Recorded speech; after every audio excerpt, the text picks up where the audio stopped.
Good morning, Nigeria. Today our focus is on building and safety measures.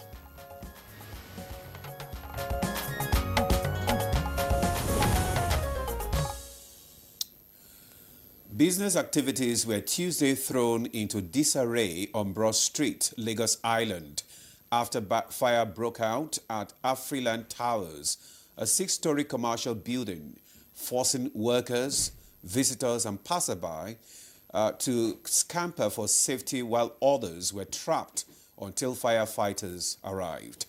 Now, the incident, which occurred about around 1:30 p.m., saw thick smoke billowing into the sky, causing panic among traders and commuters. You're right, Jumai. Trending videos that surfaced online showed frightened workers attempting to escape through windows, with some seen aided by concerned onlookers via ladders, while some jumped to evade the raging flames. And the Deputy Comptroller of Lagos State Fire and Rescue Service confirmed that the fire originated from the inverter room in the basement before smoke quickly spread to other floors and governed the entire structure. Meanwhile, the federal government has expressed deep sadness on the tragic fire incident at the Afriland Towers in Lagos, which claimed lives while leaving scores injured. And building safety, Ademola, is an integrated approach encompassing policies, procedures, systems and design principles to ensure a building's structural integrity. Absolutely, Jumai. To protect people and assets, various aspects of building safety must be considered, from fire protection, smoke extraction systems, and escape route safety. It is on this note that I welcome you to Good Morning Nigeria, the first the week. I am Ademola Adeoye. And I'm Juma Yusuf. Thanks so much for joining us this beautiful Monday morning. We are reaching you live on the network service of the NTA. You're watching Good Morning Nigeria, and our focus today is on safety in buildings. And we have a background report to push the conversation with Timothy Yusuf. Take a listen.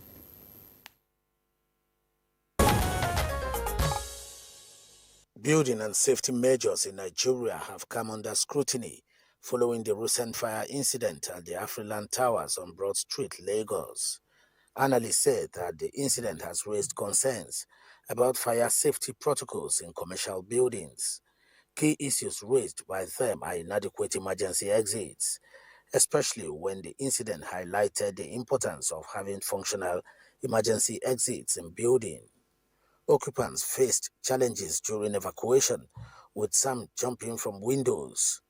Fire safety equipment is another concern raised, as the fire was said to have originated from the inverter room in the basement, emphasizing the need for regular maintenance and inspection of electrical equipment. Emergency preparedness is another. The response of emergency services, such as the Lagos State Fire and Rescue Service, was prompt, but the incident underscores the need for regular drills and training for building occupants. Experts have, however, made some recommendations that include regular fire drills, as the conduct of regular fire drills will ensure occupants are familiar with evacuation procedures. Fire safety training is another. Building code compliance and regular maintenance was also recommended. Let's now join our guest in the studio for more insights. Yeah, thank you very much, Timothy Yusuf, for that background report. We have our guest in the studio already. And just like you said, let's get their insight on the issue of building and safety measures in Nigeria. And it's unfortunate we had an incident last week. And already seated is Engineer Kashim Ali, is the former president, Nigeria Society of Engineers. Engineer Ali, you are welcome to Good Morning Nigeria. Thank you very much. Thank you. Also here is Paul Abraham. He's Deputy Controller of Fire and National Public Relations Officer of the Federal Fire Service. Mr. Paul, you are welcome to Good Morning Nigeria. My pleasure to be here. Good. And we also have seated here in the studio Mr. Eugene Lewis Nyelong. He's the Deputy Director Operations NEMA. You're welcome to Good Morning Nigeria. It's good to have you. Good morning, And joining Nigeria. us, yes, from the USA via Zoom is Simon Patrick Obi, a doctoral student at Johns Hopkins University, a public health professional and safety advocate. We appreciate you for joining us. Good morning, and thank you for having me. All right. Let's kickstart. Let's start with structural engineer now, Engineer Kashim. It's so sad that time over time we keep, having these, ugly and sad incidents that people are trapped in buildings and, there are no emergencies and the safety measures are not adequate and all that. So what is the current building safety standards should be? What do you think it's amiss here? Thank you very much. All along there have been protection for, and if every infrastructure has protection measures included in the design. For buildings, you have expectation that the structure has to be solid to the extent that it can carry the load that is going to come upon it. And it has to also be a convenient environment where human beings can live.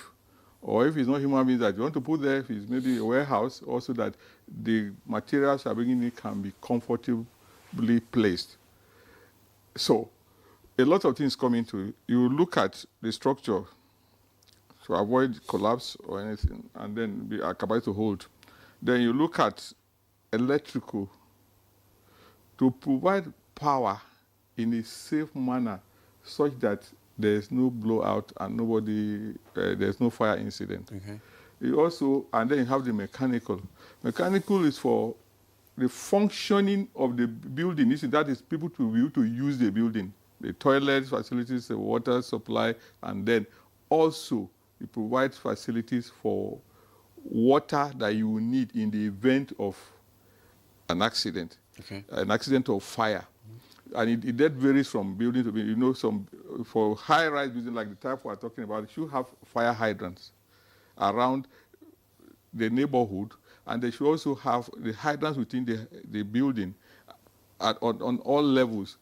You see that they go extra mile to even put on the ceilings. You see fire hydrants on the ceiling. So in the event that a particular building, a particular floor, for instance, has an incident of fire, automatically water will be released to put the fire off on that floor, so that it doesn't go to other floors. And if it's on more floors, you engage also, and you could do that. So those are designed at the onset. When there's a failure, it's because sometimes we take things for granted. We put too many things on God. Is it that we take things for granted, or we compromise on safety? Sometimes it's not even compromise. It's absolute ignorance. And the belief, you see in a building, and we have some incidents, even in Abuja. Thank God for the effectiveness of the domain control. We've had series of, when a structure is to be constructed on a space of land, they give you, yes, you have ownership of 100% of that land, but they can say that you can only build you can only use 30% for the footprint of the building. The remaining place should be allowed. You need it because the fire side, when they come, they need to be able to maneuver. If they need to move to the back, to the side, they should be able to do that effectively without obstruction. You should have a place where people come assemble, a muster point, where you have a control system so that you even advise, you do safety lessons. You say, in the event of fire, this is what you will do. You on this floor, you move towards the lift area, but don't ever use the lift. you can use the staircase. Those who are strong help those who are weak. And those, so you do that. And sometimes, deliberately, you can just put the fire alarm. Who are the just people test- to conduct all this training? Because we hardly, find, in big high-rise buildings like that. Nobody does it. Yeah, that is why I talked about sometimes is negligence. The truth is, when you are building such a structure, too many people are involved. You have the architect who designs the building, creates all the how it could be livable, the openings and everything. You have the structural engineer who provides the skeleton to make it stand. You have the electrical to provide power and then other aesthetics. Then you have mechanical to do or sanitary and then for safety. Now, when you have done that, standard practice, you get approval from the domain control, you get approval from fire service. So when you have finished, to say this building is safe for habitation. And fire service have a right and responsibility to also come there from time to time to come into that building and check that all those facilities are working. But you see, the public sector is heavily burdened.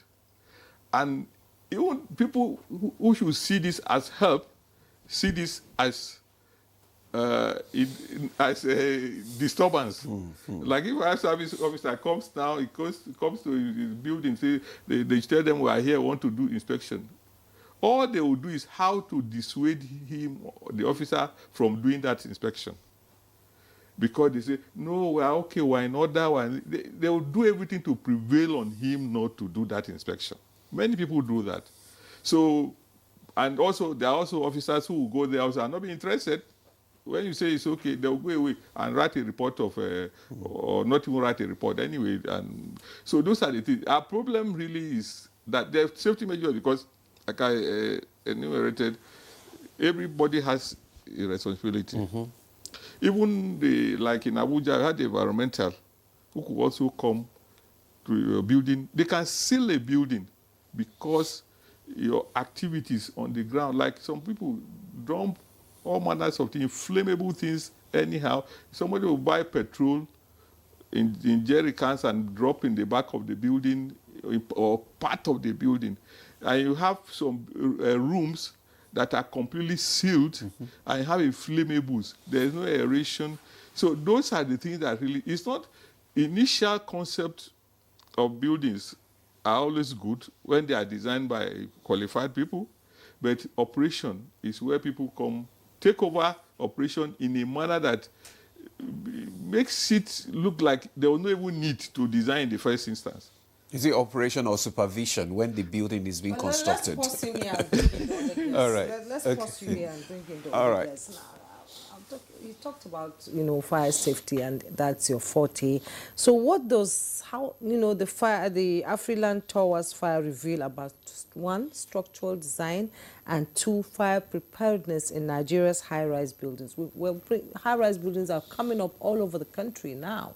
So how prepared are people when this happens? And the structural design in itself. How many times do you go to check or monitor these high-rise buildings? Okay, thank you very much for that question. We must, as Nigerians and I believe human beings, sympathize with those who have lost their life in Afri Towers. And it's avoidable, truth be told. Our database at the Federal Fire Service has shown that more than 80% of the fire incidents we have had in this part of the globe is avoidable. And what happened in Afri Towers could have been avoided. Simply put, the issue is about, for me, the issue in Afri Towers is about preparedness. And preparedness is what do you do when this thing happens? There's prevention. From what we gathered, there were certain measures. In fact, they had a UBA appliance on ground. So to a large extent, you can say that they had put certain measures for for prevention. What about preparedness? And that is why stimulation drills come into place. But the issue again is how many Nigerians culturally, are prepared, are equipped, when you come to tell them, okay, today you're not going to do business from 8 a.m. to 10 a.m. because we want to do a fire drill. We want to do a stimulation exercise. We blow the alarm and then there's ambulance, everybody's on ground to just see how we respond. Because that response is the protocol that may be at miss in Afritower. If they've not had that kind of drill, God knows when, sincerely. Because if they've not had that kind of drill, then you can see the fear, the shock, the anxiety, which now became, the cause of what we're now getting as feedback. So from what we found out so far, whatever happened in Afritower started from the basement, where they had the batteries and inverter to provide alternative power and all of that. And then smoke was now towering into the buildings. Because there was no ventilation. Maybe not because there was no ventilation, but it's natural for smoke to move. Okay? It's natural. Once smoke is confined to a place, you will look for somewhere to move out to. So it may not be about just no ventilation. Okay? But that being said, when Federal Fire Service got the call, about 13:34, that's about 34 minutes past 1, we're on ground. Exactly 7 minutes after. We deployed from Ibutimeta, we deployed from Onikom. So 2 appliances were on ground at exactly 7 minutes and was able to confine that fire to the basement. But the smoke had moved. And because people had not been going through the evacuation drills, and then the anxiety that builds with it. For example, in the course of evacuation drill, they'll tell you that if you're in a building and there's smoke, you have 1 or 2 options. One of them is you can lay on the floor because the smoke will just go over and above your head. Yes. Okay? That's something that you may not know if you're not told, you have not read, and you have not met a professional. So if you see the smoke coming and you are charging at the smoke, there's going to be a challenge. Then you begin to look for how to escape. If they had also gone through those kind of drills, they can say, okay, as the smoke is coming this way, this is the muster point. This is where we all congregate before we begin to go down. You get what I'm saying? So it's about preparedness. So who are the people in charge? Who are supposed to conduct this drill, for people who, it's not, tell us. Yes. Who are the people? Yeah. It's the fire service in Nigeria, whether at the federal level or at the state level or at the local government level. But we have this challenge, which engineer had, touched on.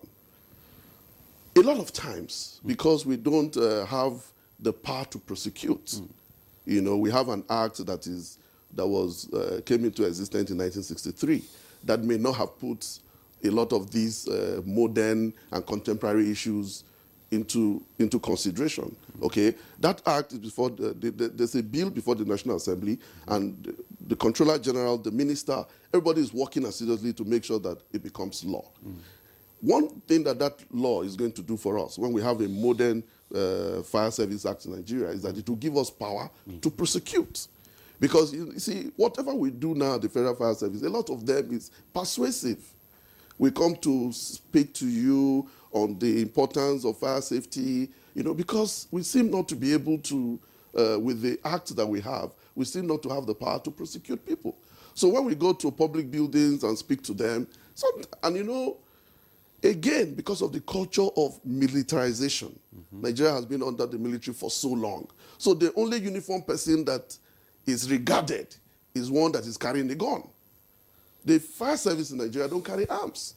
Okay, so whenever we go to these people and try to talk to them, we don't get the response. And like my co-commenter said, they say, no, don't worry. God forbid, fire will not happen here. Check next door. So you keep having those kind of response. So I think it's a cultural thing. I think it's a legislation issue, and I think that with what happened in Afri Tower, there seems to be a lot of, would I say awareness? But you know, this is reactive. On our part, we want to be proactive. Yes. And being proactive is that we're there to educate you, you know, to censor you. Let's take the building that we're talking about. Afri Tower, I don't know when it was built, but I can tell you that it's a building that's maybe well over 100 years or 50 years. That building may be as old as Nigeria, because you remember the old Lagos colony was in the island, you know. So that's a very old building, okay? That being said, when you go into modernization, we now have, in Abuja, for example, development control. If you go to other states, you may have the plans, you know, and all of that. Town planning people and all of that. How many times? We have in the Federal Fire Service the Plans and Examination Division. But how many times do we get people, you know, bring in their documents and say, oh, we want to remodel, we want to build a building, can you look at the fire safety issues? Even when we go to meet them on the field, the only thing you hear is we have a building approval. Are you now going to stop us from building our structure when we have a building approval? If you understand the complexity. Yeah, I do. We do understand what you're saying, because just like he said, you know, when such a building is being erected or constructed, fire services are supposed to be part of the people that would supervise, you know, but just like you said, the Act does not state it, right? Is that what you're saying? The Act does not state it in explicit form. Okay. And because of the powers that had been subdivided. Okay. I'll give you an example. You want to build a high-rise building in Abuja, for example. The most important organization to get a building plan approval is development control. Okay? So the best we can do is to try and collaborate. Do you collaborate? Of course we do. Okay. We collaborate, but you see, it's not statutory. Okay. In a sense. Okay, we'll get to all that later. Let's bring in Mr. Eugene into this conversation. How easy is it for you to get access on situations like this? Because we know crowd and all that. How easy is it to get access to the victims for NEMA? Well, thank you very much. Before I start, I want to condole the families that have lost their life on behalf of NEMA. And again, being a coordinating agency that is mandated to coordinate disaster in all its ramifications, being man-made or natural disaster, what happened in Afri Towers was rather unfortunate. And again, let me go back to your question in terms of crowd control, accessibility of even the fire. I saw that there was a problem there. Yes, accessibility of the fire service to get there, to reach at this point within the golden hour was a little bit of challenge. You know, crowd, people were there. There were no, I think, critical stakeholders to be able to now to cordon the place. As to get access, maybe if there are external ladders or to come down, even to help, you know. And again, one of the evacuation plan is very important as to emergency drills. And let me go back to what engineer said. There should be frequent fire drills, and again, building codes to be adhered to, and also the smoke extractors. The fire service, the fire service is one of our first respondents, which they have responded. So you find out that from the whole situation, what led to the death of the people there mostly is the smoke. There are, you know, subsequent fire drills, sensitization to people. Once in a while, you'll be able to talk to them. You find out that some public buildings, you know, when you get in, there are no exit routes. Even when you get in, the exit routes are even chained or locked because of, they say, okay, security check or other things come into play. And the key cannot be found in case of emergencies like this. So subsequently, periodically, you carry out drills, fire alarm, smoke screen, and I mean, you sensitize people in that aspect. So there should be risk analysis in the context of it, of safety buildings and safety buildings. You said there were not enough operatives to pave way for maybe NEMA to get to the victims, some who have asthma and all that, because smoke is dangerous. I cannot stay in a room with smoke. I don't like smoke myself. So what needs to be done, you know, in enlightening Nigerians that if things like this happen, they should be able to make way for ambulances and rescue missions to pass through? Well, as an agency, I'll talk to in regards to my agency. Yes. If a distress call comes in, first of all, we activate the lead agency, whereby then our men come in terms of the coordination, whereby you bring to bear, like the civil defense, to help in cordoning and even paving ways to the scene of the incident, whereby then you have trained search and rescue officers and those that are even trained in paramedics. But before then, you need to check the risk analysis. Fire, smoke screen detectors and other things. Then you'll be able to come in, then you look at the evacuation plan. So these are supposed to be even embedded in the building codes. Okay. Yeah, which is very, very important. Okay, thank you very much. Let's go to our Zoom guest now. That is Mr. Simon Patrick Obi, so that we can get your feel on what happens in other crime when we're talking about building and safety measures. Just the various challenges that have been highlighted here concerning, especially awareness and drilling and all that. Tell us about your experience in other crimes there. Well, thank you so very much. First off, I'd like to join colleagues to, first of all, condole with the families who have lost their loved one, and we pray that God grant them eternal rest. Having said that, what happened at Afriland Tower was absolutely preventable and avoidable. I think we need to make that clear, and Nigerians need to know that. In other crime, response times is usually less than 5 minutes. But let's not go there. Let's look at the issue critically, because we have all it takes to become like other crime. In Nigeria, we have the National Fire Safety Code 2013, which sort of reflect what the kind of strategy that other countries also have. But I think what we lack in our country, in our situation, is when it comes to the area of enforcing and adhering to what has been written. So we have good policies, but implementations is always a problem. And an implementation becomes a problem when we don't see political interest, willpower. And so, for instance, even though the fire service have some, blame on this, you won't also totally blame them because they are poorly resourced. And sometimes because they are government agencies, they won't come out to mention this. Yeah, but as an advocate for safety, we owe people responsibility to mention this. Safety everywhere is prioritized over everything. But in our country situation, we see situation where we deprioritize it. We don't consider it as something very important. And so that needs to be dealt with. It has to start from there. Safety above everything that we do. And safety has to be at the core of everything we do. But also the government need to also prioritize it by investing more in safety, ensuring that the relevant agencies have the necessary resources to carry out their responsibility.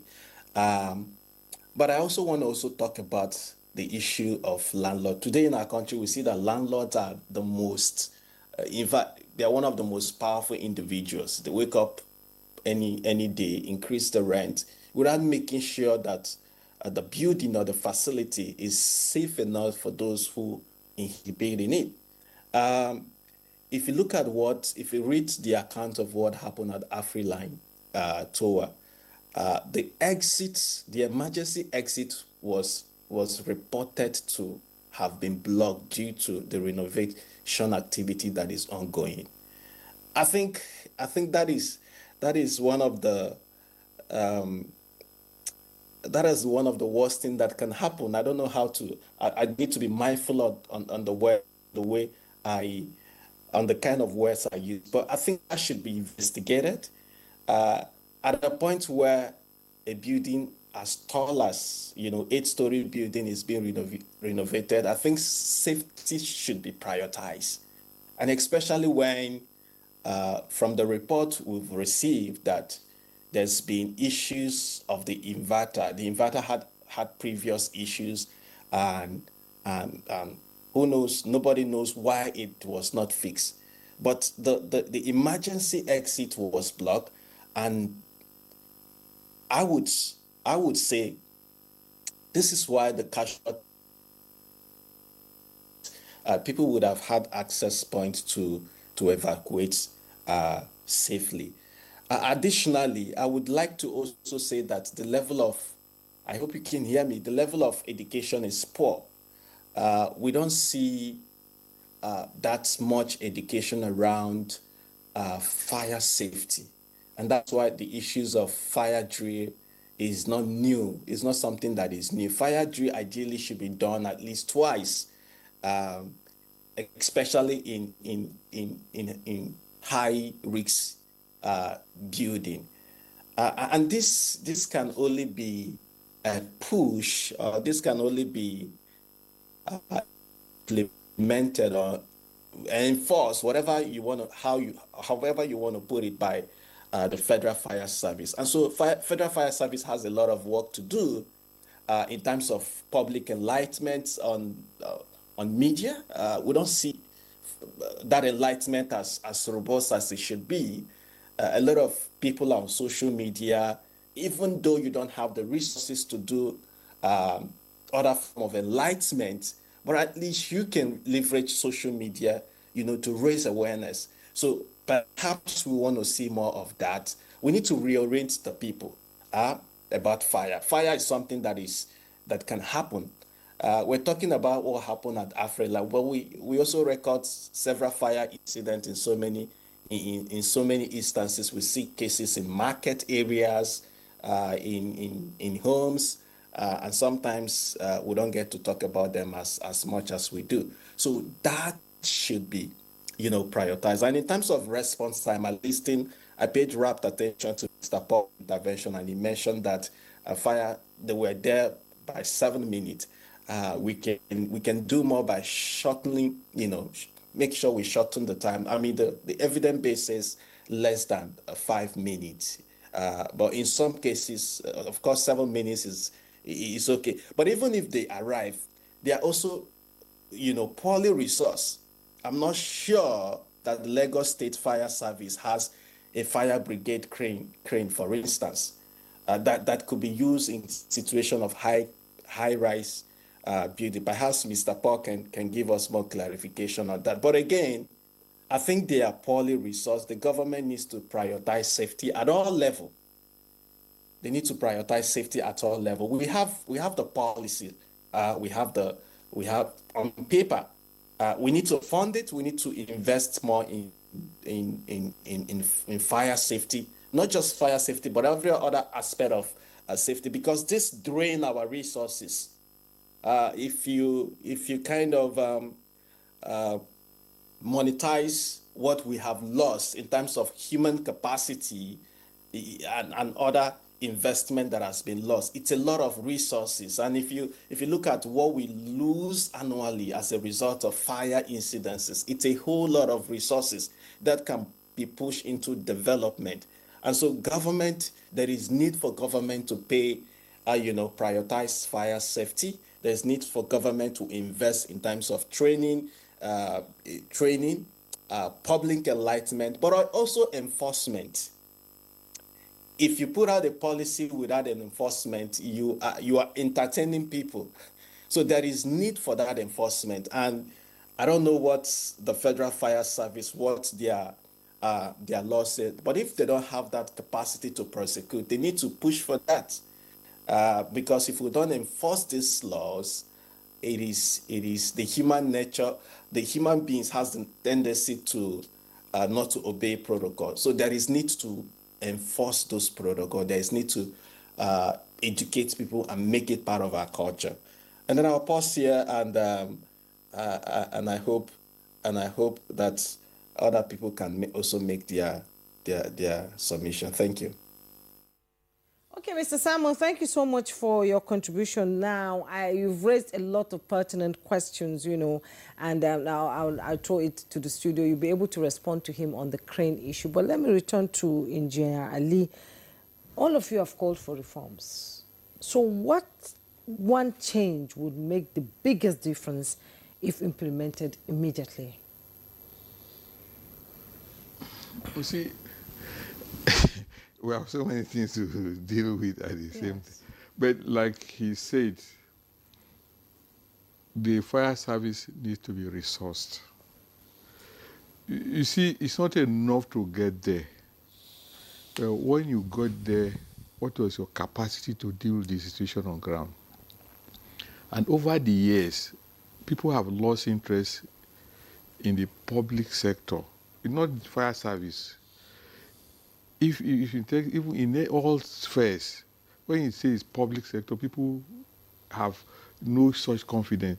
Even if they go there and they say, we have the move away, people don't move away because they think they are doing a better job than the agency that is supposed to intervene. If they are thought, they think they are doing better. Somebody, you see people asking them, come down, we'll catch you. Or whether if they have left the profession, in other climes, that will not happen. Once the agency gets into the site, everybody steps down. And they will tell you, give orders, stay where you are. They can, like he said, if you see smoke, you can say, lie down. They will trust and lie down. And then people will go there and evacuate them. But not us. So, why not us? Because there have been a loss of confidence in the public service, generally. If you say you want to do a road from here to, if you want to do a road from your gate to this, if Federal Minister of Works come and say they want to do now, you will not even believe them until they do it. When they do it, you'll be surprised. When these things happen in Nigeria positively, people are surprised because they have no expectation. So we need to do a reorientation. But one practical way of doing it is to prioritize some agencies, because it's not enough to have the infrastructure. The whole thing you are doing is about the human beings. Let there be resources so that fire service can go to a site with their full complements and capacity. Not that they will come and the water will finish. They don't even know that there's fire hydrant there, or it is there, it is not working. Let everything work. So that if they deliver, just one example, Nigerians are not very disobedient people. If it works just once, that's all. People will trust the organization. But quite often, they will not say it also, because they will not be seen to be complaining about government on national television, for instance. But if you could see that they didn't have the requisite capacity to go up there and do anything. It's people who provided ladders. And the ladders were quite short. That's why people were jumping. If they were assured that once a ladder comes with a log boom, that it can go even to the highest point, people will be, who wants to die? Nobody wants to just risk his life and die like that. They will wait. So we need to identify sensitive institutions in our country, things that surround safety of life. Even when we have flooding, also the same thing. Every year people are dying. When we die, we'll come and do postmortem. These things don't cost so much. And I think it's even because it didn't cost so much that people don't buy. Unfortunately, people want to do big contracts that are big. They know that the whole thing is big. You want to cut 500 billion, and they are interested. So if you are bringing a bill of just maybe 100 million, they are not interested. Political leaders are not interested because it doesn't serve their interest. So we must prioritize the little things that matter. Okay. Can government do it alone, or do we need to outsource safety measures to the private sector? If we find that we can no longer do, we'll outsource. But you see, everywhere in the world, some of those things are strategic, and they are in the hands of government, because the government has a responsibility under the Constitution for the safety and welfare of the people. And these are core issues of the Constitution. So why outsource it to somebody who may not be able to take responsibility? Because at the end of the day, you still take responsibility. So why don't you face it squarely? Just fund the agency. You see, you talk about our fire service or talk to the military, the police, sometimes complain about them. But if you see the condition under which they work, you'll be shocked. They will you send an officer, like that day, that they will call the people, the Oniko, and to go to that place. Maybe they don't even have fuel. The person there who have to use his money to buy fuel to go, because it's just irresponsible. I have to discharge this because nobody will listen to you and I say there's no fuel. So there must be that deliberate government policy to say, what are the sensitive organs that we have? Security, safety, and welfare. Identify those things. There are so many little things they can give them and they'll perform optimally. But those things are not provided. The government should stop looking at big contracts. That is not, the world is not about contract. Developed world, how they started by building structures. But once they have built, they came down to management, because management is better than reconstruction. Management is better than reconstruction. Thank you very much, Engineer Lee, for your perspective. Let's come back to the Fire Service Deputy Director, Mr. Abraham. I mean, a lot of issues have been raised. The issue about the wherewithal of the fire services and not having the capacity to contain, emergencies and all that. Okay, we just want to remind our viewers that you can comment, you can send your comments, your questions, and also take part in this conversation. The number is boldly on your screen there, so you can send text messages or you can send WhatsApp messages. Then we'll be able to read and your questions and your comments. Now, back to Mr. Abraham now. A lot of issues have been raised. One, the issue of not having the wherewithal to be able to contain, emergencies. Then also the issue of, the public orientation, awareness, perception of the, government agencies, especially, safety agencies like fire services and all that. How would you respond to issues like that? Because a lot of people don't know what to do during emergencies. And you said that you don't have the, people, the way people respond when you go to sites, are not so encouraging. So what is the way out? Well, the way out, again, is for us, the bill before the National Assembly. Whatever they can do to help make that bill into law will go a long way, to reposition the Federal Fire Service and fire service in Nigeria, because, like I said earlier, we have an act that is as old as 1963. Having said that, I must say that Federal Fire Service, or fire service in Nigeria, we're not where we ought to be, truthfully so, but we're not where we used to be, okay? Over the years, we have made some movements, very important movement. We can tell you today, for example, that we're in all the states of the Federation. It wasn't like that, some 10, 15 years ago, where we were just in Lagos and Abuja. Today, we're in every state of the Federation. In fact, we're in some senatorial district. But my friend from the US talked about response time and talked about 5 minutes. Yeah. That is achievable where the nearest fire station, it's some 5-6 minutes away. But where you have fire stations that are 20, 30 minutes away, there's nothing we can do. And that's why I said we're not where we ought to be, but we're not where we used to be. So there's a movement. And as to the education, fire safety or safety education in Nigeria, the Federal Fire Service is doing a lot. In fact, especially with the coming in of the new Controller General, who came into office on the 14th of August, he has brought a lot of momentum, and moral booster, to the staff, which was not the case maybe some 3-4 months ago. So you're going to see a lot of good response, as time goes on. One of the things that he has done in the just 1 month of being in office, for example, he has been able to pass on, the responsibility of no excuse.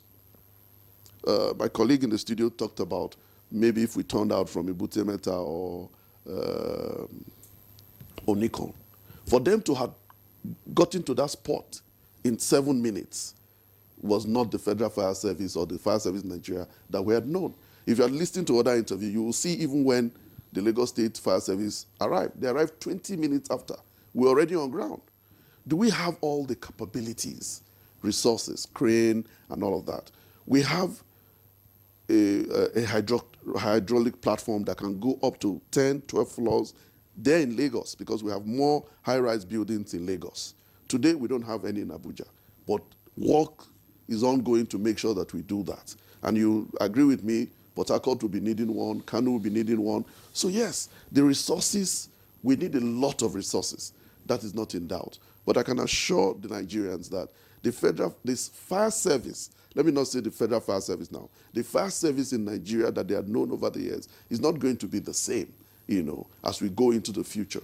Because a lot of eggheads are thinking, proactiveness, to drive the policy. And the minister has been very clear.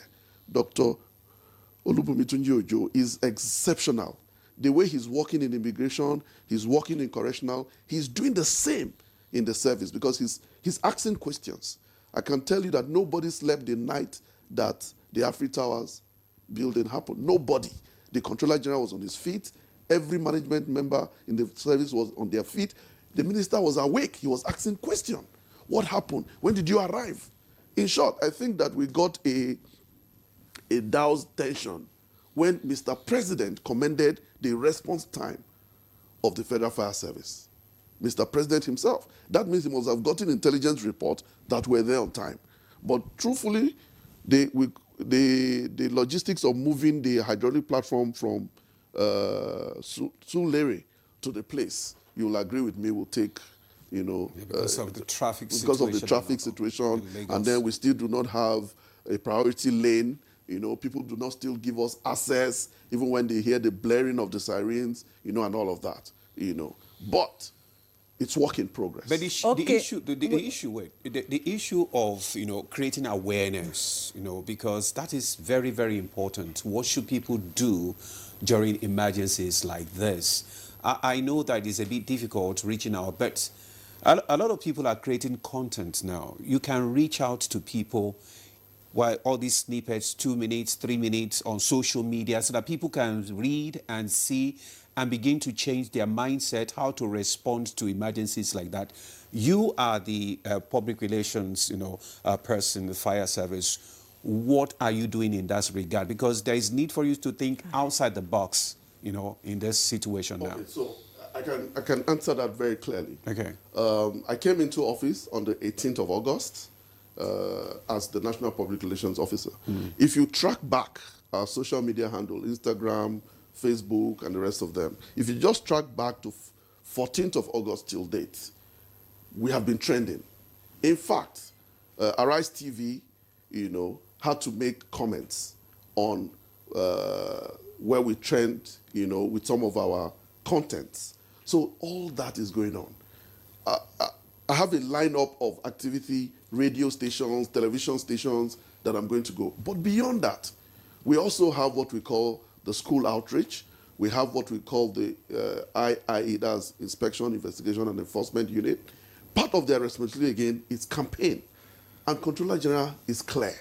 We're going to make as much campaigns as possible. And that is why, you see, there's always a good side of a bad news.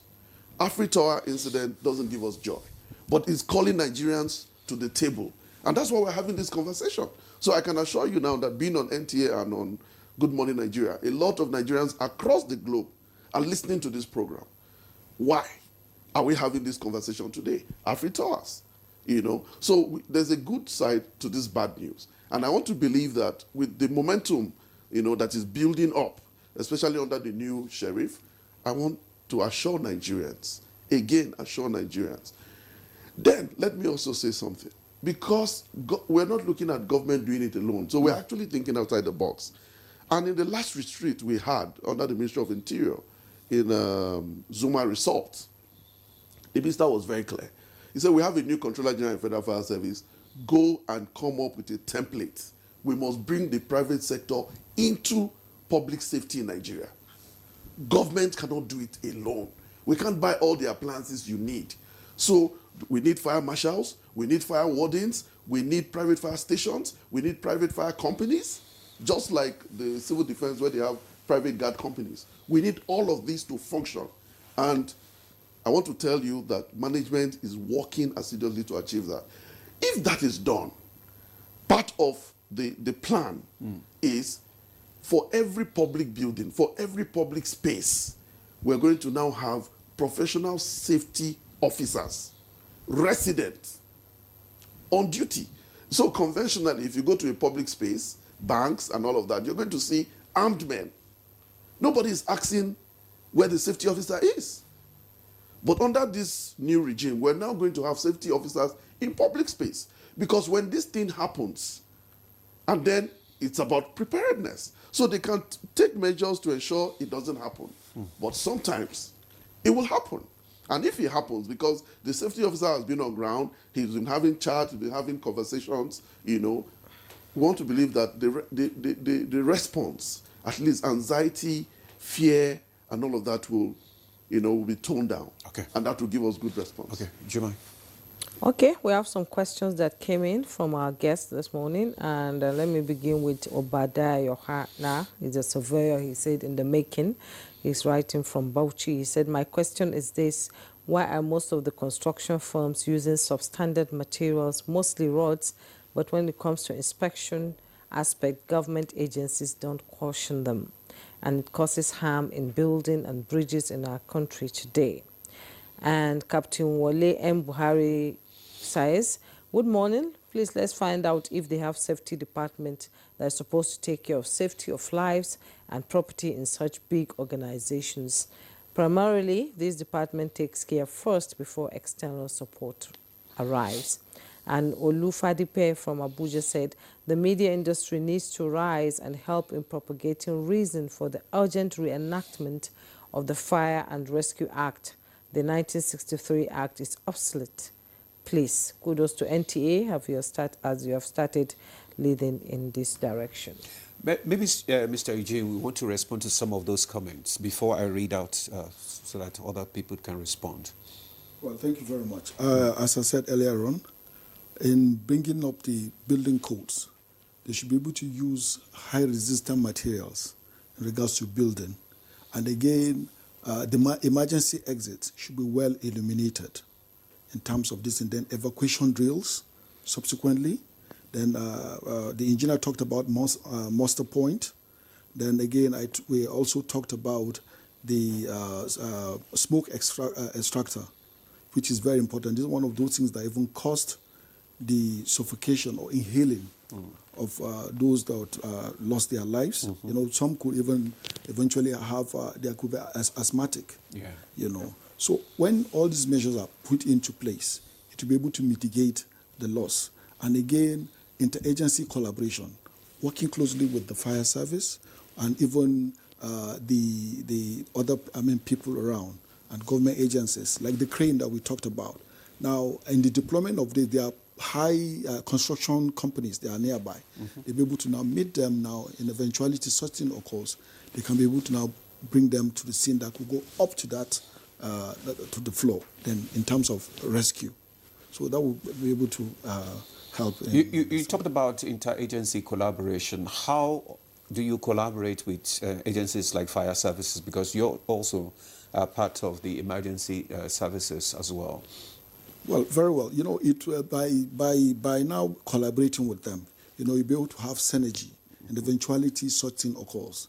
The fire service is one of the first responders a lead agency when it comes to fire. Fire, yeah. So it can be able to activate other agencies like the Nigerian police, the Nigerian civil defense, even companies. They are nearby within Broad Street in Lagos, where the Afri Tower, is being situated. You understand?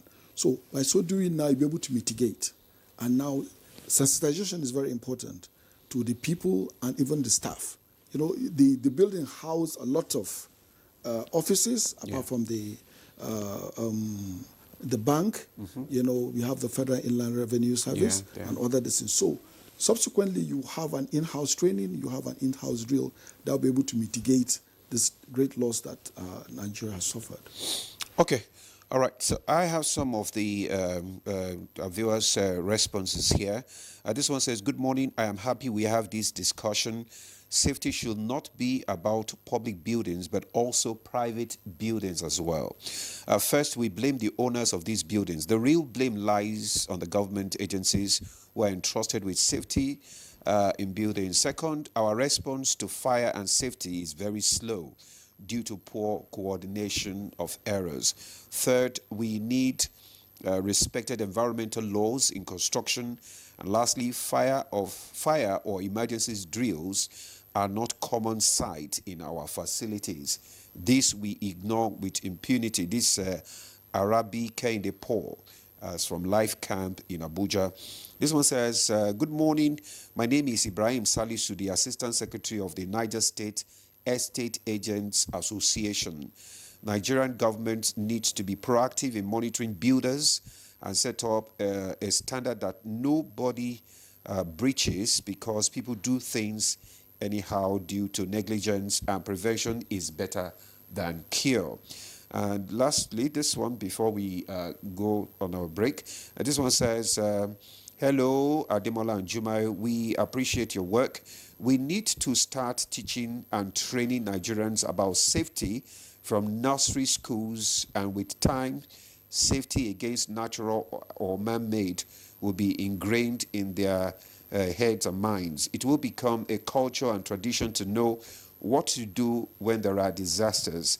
They can even save themselves before the agencies Okay, arrive." we should go to the Zoom guest before we go on that break now. You've listened to the text messages that came in, and I want you to respond. And then I'm going to ask you another question. You talked about international standards now.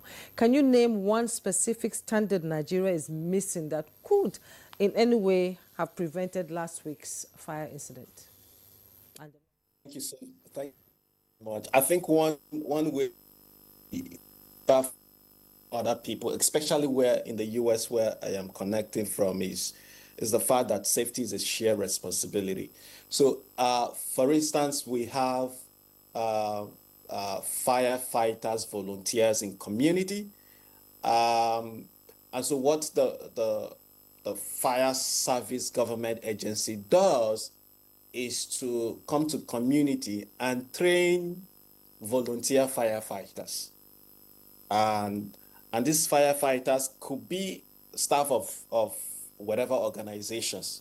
You go to a public building, you train them, and then assign somebody to be responsible as a fire officer. And so so you have people in the community volunteer, they're happy to do it.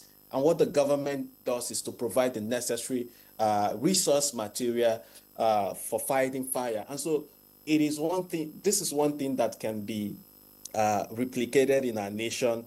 We don't need to, I listened to Mr. Paul intervention mentioning that there need to be for fire safety officer in every building. While we are waiting on that, we could train people in different buildings, especially high-rising buildings that are considered high-risk area, or whatever you term high-risk building. I mean, people are willing to be trained for free and volunteer for this cause. And then the government can provide incentives as, okay, we'll limit your tax for if you volunteer for so number of time, you will need to pay so X number of tax. That can be as an incentive. But also, I like to highlight the fact that we need to highlight that fact, because if you look at what happened at Afriland Tower, Nigerians were gathered and willing to help. They were willing to save the lives of people. And Nigerians are very good. You don't see that in anywhere across the world. And so go out there, train these people, provide them free training, assign their leaders to be fire officers, and you would see them doing the right thing, especially when fire occurs. But while we do this, these are free resources we can leverage as we begin to push for the arts that Mr. Paul talked about. But again, I like to reemphasize that it's a shared responsibility, right? We need to make. Yeah, thank you for staying with us. You're still on to Good Morning Nigeria on the network service of the NTA. We're still talking about building and safety measures when it comes to fire and other construction. Now, let's leave fire now.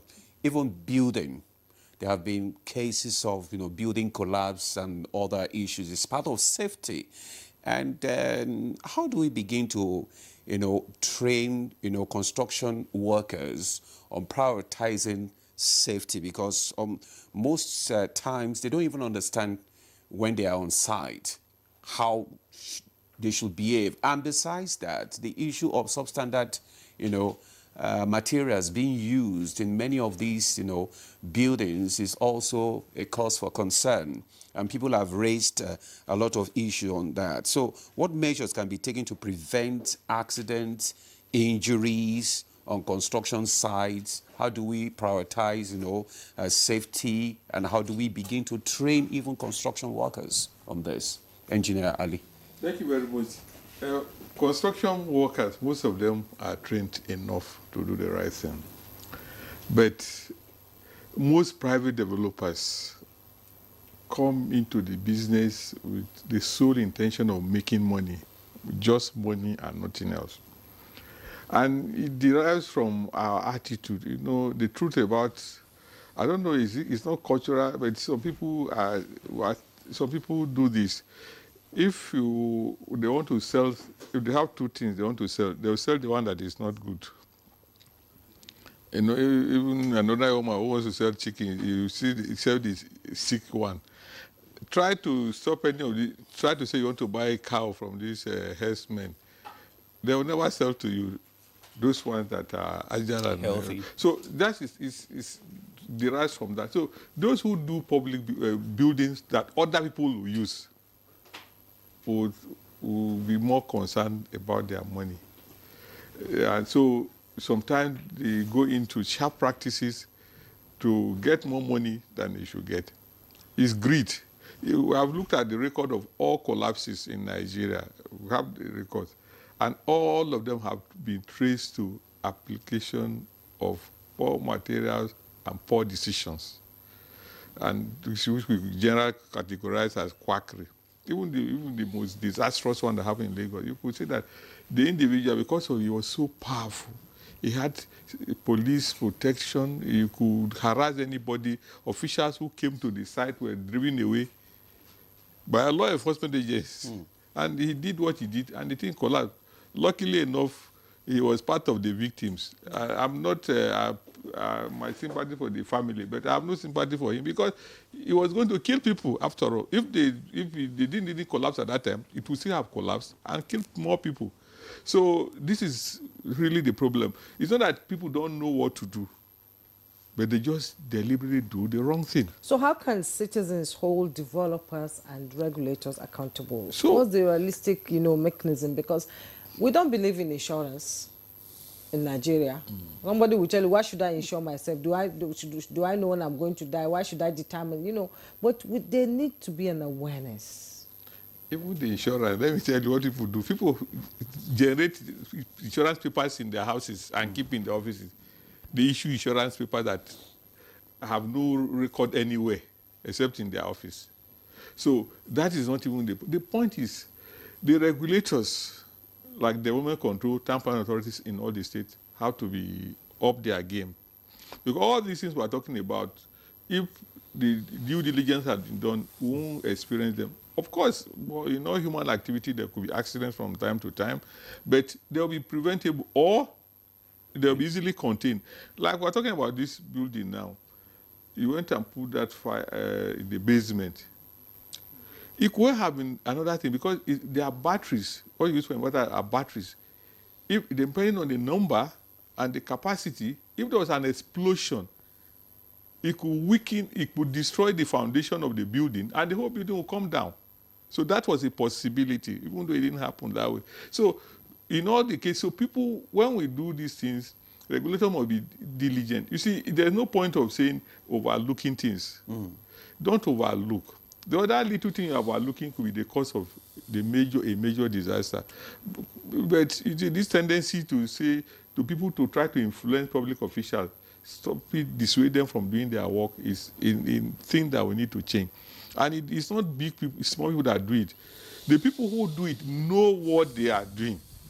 We have had a case here in Abuja where somebody was he wanted to build a mall. He designed it, the footprint was clear, he was given approval to go ahead, he started construction. In the course of construction, he saw that the space between the gate and the building was he said it's so big. He said it's so big, that is money that is wasted. wasted. So he decided to increase by extending the building by about 10 meters forward.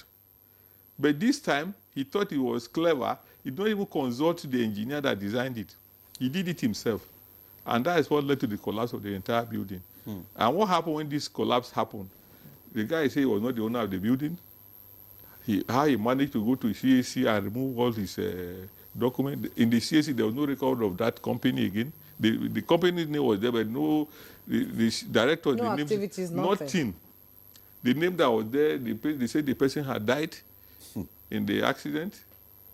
Till today, the government had to take over that building. But you see, that was a lot of money.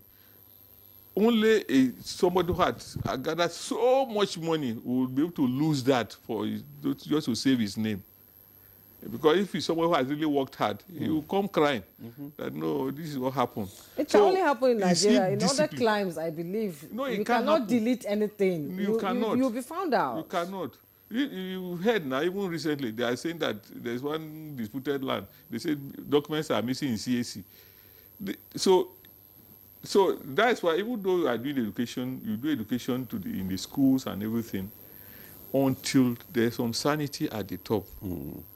Because our system here is such that you have to have the person at the top to have an initiative.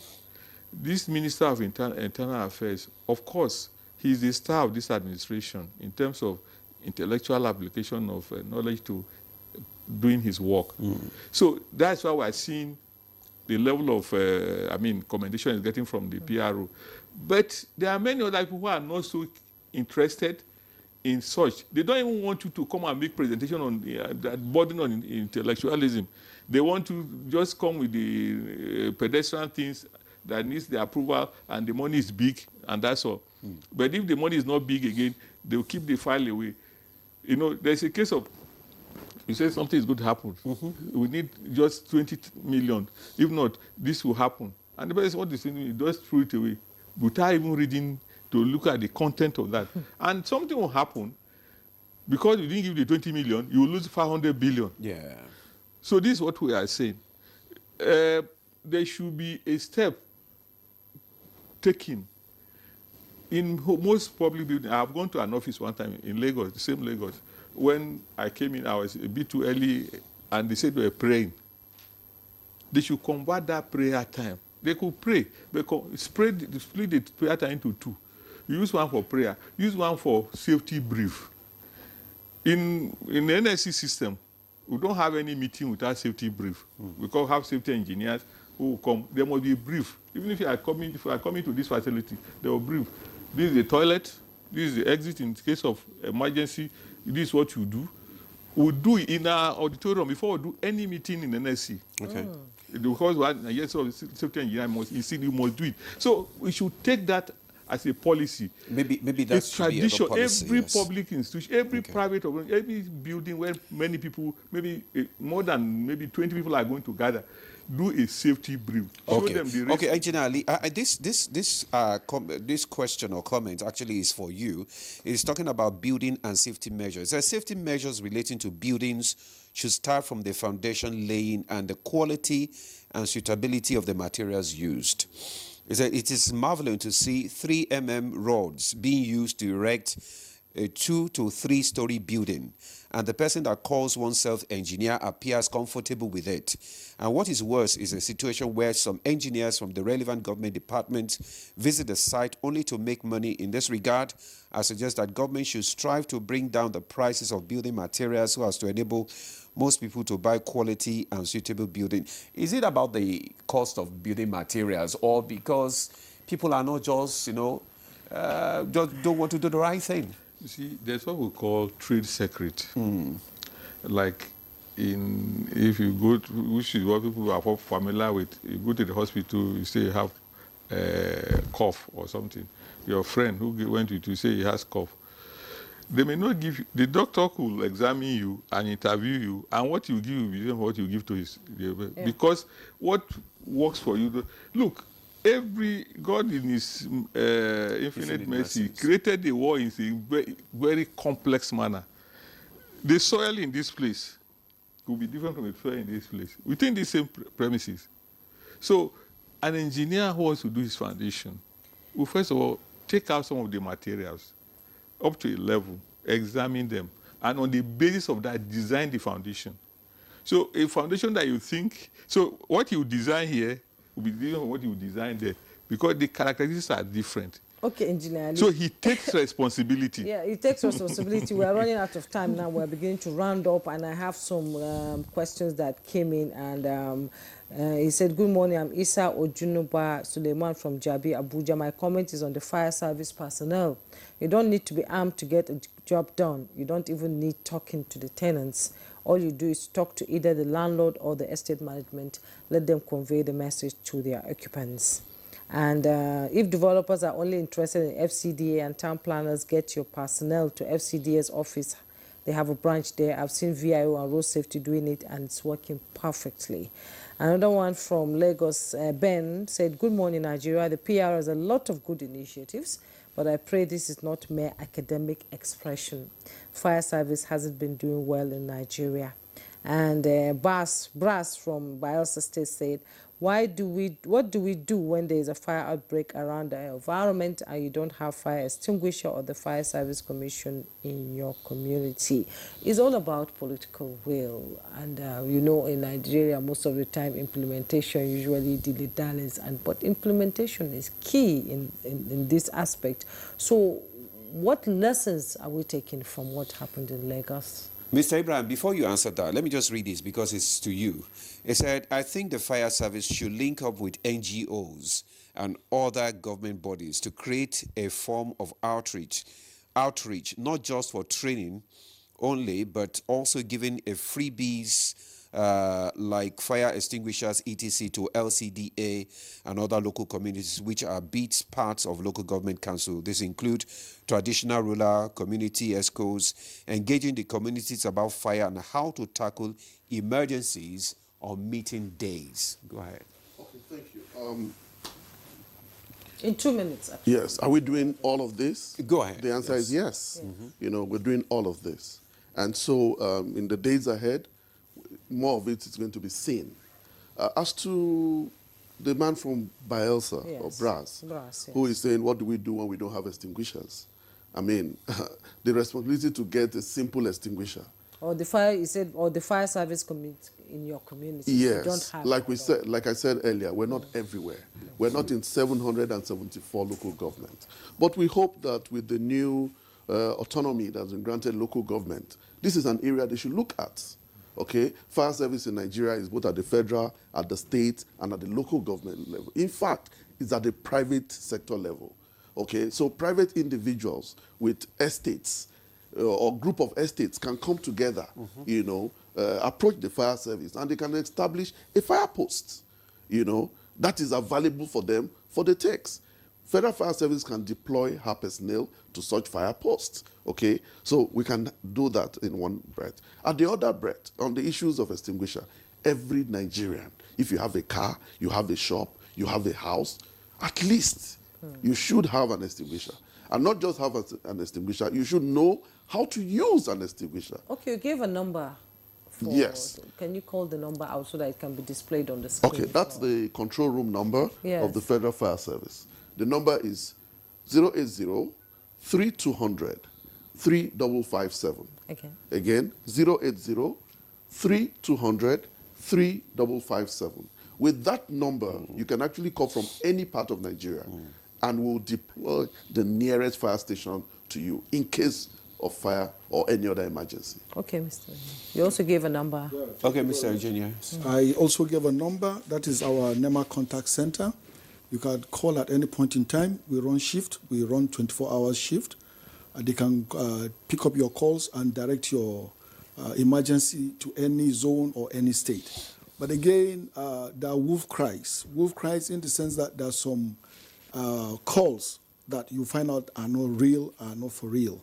So if you are calling, make sure that it's an emergency, whereby we want now to be able to now deploy or direct the calls to any of the lead agencies to be able to now respond to the emergency. Can you call the numbers? Yes, I think it's going to be displayed on the screen, but I have it here. 080 22 55 63 62. That is one. Then 090 74 37 3708. That's the NEMA contact center. At any point in time, you can put a distress call, but I also emphasize that it should be an emergency, because sometimes we have calls that are wolf cry that are not for real. Okay. You'll be able to tell the location and the type of disaster, so that we're able to now challenge it. And we also have our high-tower radio that will work around the clock with all our zone and territorial offices that will respond to disasters. With other stakeholders, we are coordinating agency, not first responders. Okay, thank you very much. Let's go to our Zoom guest as we begin to round up this conversation this morning. Mr. Patrick Obi, what role do you think technology can play, especially in enhancing building safety and emergency responses? Well, I think technology has a very big role to play. And let's start from what has just happened. We hear a situation where Federal Fire Service call out a long number, right? And then the same thing with NEMA. I would advocate that NEMA and the Federal Fire Service should integrate themselves with the national emergency line of 112, like we have in other climes. In the US, we have the 911. So 112 integrates, all the agencies should integrate themselves. Everyone, you can easily remember 112. And once you hear of any emergency, and you can just pick your call and call that toll-free line. So the issue of calling long number, I don't think it would help anybody. I don't think it's sustainable, and it is not an evidence-based practice. That's for one. Then, as I round up my intervention, I would like to mention that the federal government needs to prioritize safety because we're losing a lot. And for the federal the Federal Fire Service, education without enforcement is entertainment. And so we need to educate people, but we also need to enforce those practices. And then again, safety is a shared responsibility. You need to work with community. You need to work with non-governmental organizations. They can help you push forward your agenda. That is the standard practice here in the US. They can help you push your agenda at the National Assembly, at the local level, at the community level, and at the end of the day, you would achieve your mandate and your result. Thank you. Mr. Patrick Obi, for your contribution on today's discussion. Thank you so much for joining us on Good Morning Nigeria. Let's have your parting shot in 30 seconds, Engineer Ali. Safety is a responsibility of everybody, and we must do everything to make it happen. The fire service is an institution of government, but it's a public service institution that all have responsibility to contribute to their success. So we should do that.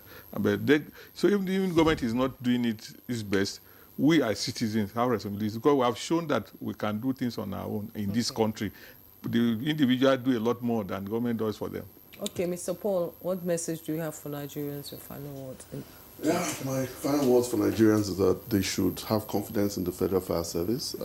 We have a new Controller General who is very proactive, who is an egghead, and who is working, seamlessly with the minister to ensure that Nigerians and lives and property in Nigeria are saved, Okay. And going forward, they should just see what the Federal Fire Service will be doing.